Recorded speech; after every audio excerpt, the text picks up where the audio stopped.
While the most popular image of film noir is that of men in trench coats walking down foggy nighttime streets, there's a lot more to it than that. One aspect of noir that always fascinates me is when it collides with domesticity.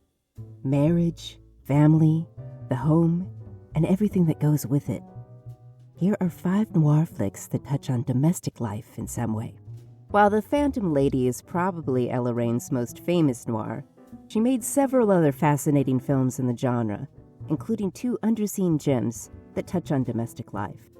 Rain stars with George Sanders in The Strange Affair of Uncle Harry, a 1945 romantic drama that takes an abrupt turn into noir territory. Sanders is Harry, a mild-mannered fabric designer who works in a small-town factory. Rains is Deborah, a visiting designer from New York City who's immediately intrigued when she meets Harry. They quickly find that they enjoy each other's company immensely. There are complications, though.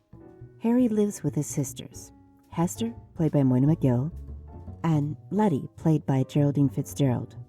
While Hester wants Harry to do whatever makes him happy, Letty is obsessed with her brother and will do anything, including playing at being sickly, in order to keep him close to her.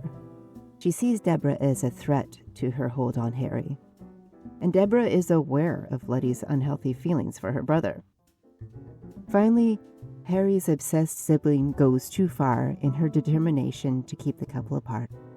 And that is when this drama turns noirish. Rains slips into yet another messy domestic situation in The Suspect from 1944. She stars as Mary Gray opposite Charles Laughton as Philip, a manager from whom she tries to get a job. He doesn't need her services, but when he realizes how distraught she is, he uses his influence to find her work.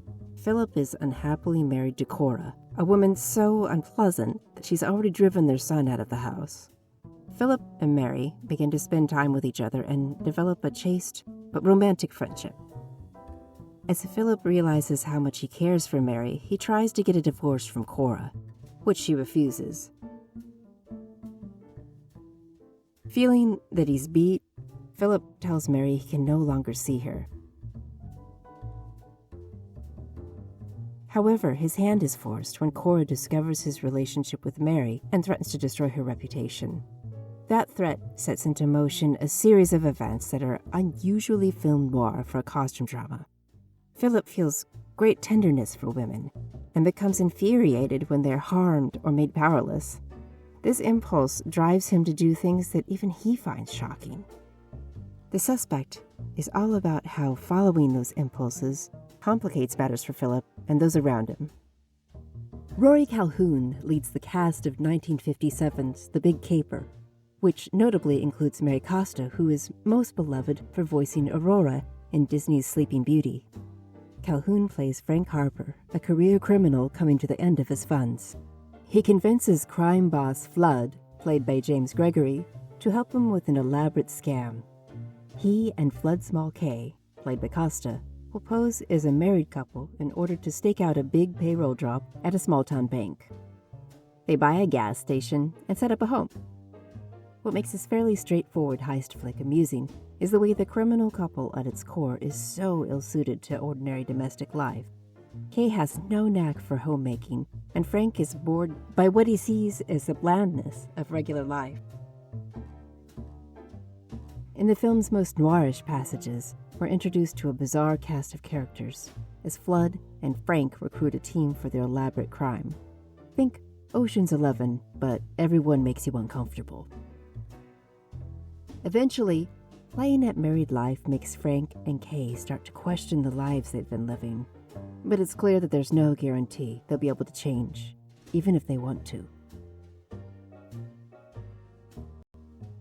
The Crooked Way is one of several noirs John Payne made after a successful run as a musical star for Fox Studios. He stars as Eddie, a World War II veteran with amnesia who has recently been released from a military hospital. He rejoins civilian life with no memory of who he was pre-war. As the people who knew him before learn he is back in town, he discovers his criminal past and the angry men he left behind, who now want revenge. With no memory to tell him who to avoid or what he has done, Eddie must play detective to solve the mystery of his own life. He begins to understand more about himself when he realizes Nina, played by Ellen Drew, is his ex-wife.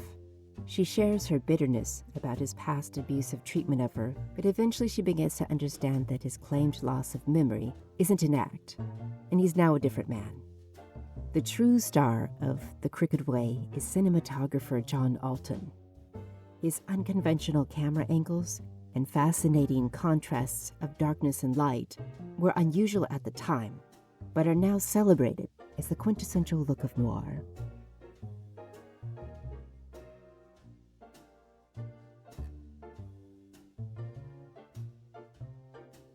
The 1948 melodrama noir Sleep, My Love was produced by silent screen star Mary Pickford, of all people, via Triangle Productions, the company she owned with Ralph Cohn and husband Buddy Rogers. Claudette Colbert stars as Allison Cortland, an heiress suffering from emotional distress who slowly begins to realize her husband is the cause of her suffering, a la Gaslight. Don Amici plays Richard, the scheming spouse who hopes to drive his wife to suicide so he can spend her money on his dangerous-looking and expensive mistress, played by Hazel Brooks. Robert Cummings is Bruce Alcott, who Allison meets through a friend on the way home from a misadventure her husband has put her through. He instantly sees her for who she is and becomes concerned for her safety, an impulse which serves Allison well in the end. There aren't a lot of surprises in this conventionally plotted noir, but it's elevated by a few unusual touches, such as the uncommon combination of melodrama and noir, a cast of quirky supporting characters, the use of a wedding scene to illustrate Bruce and Allison's growing bond, and Cirque's general flair, which adds a lot to the production.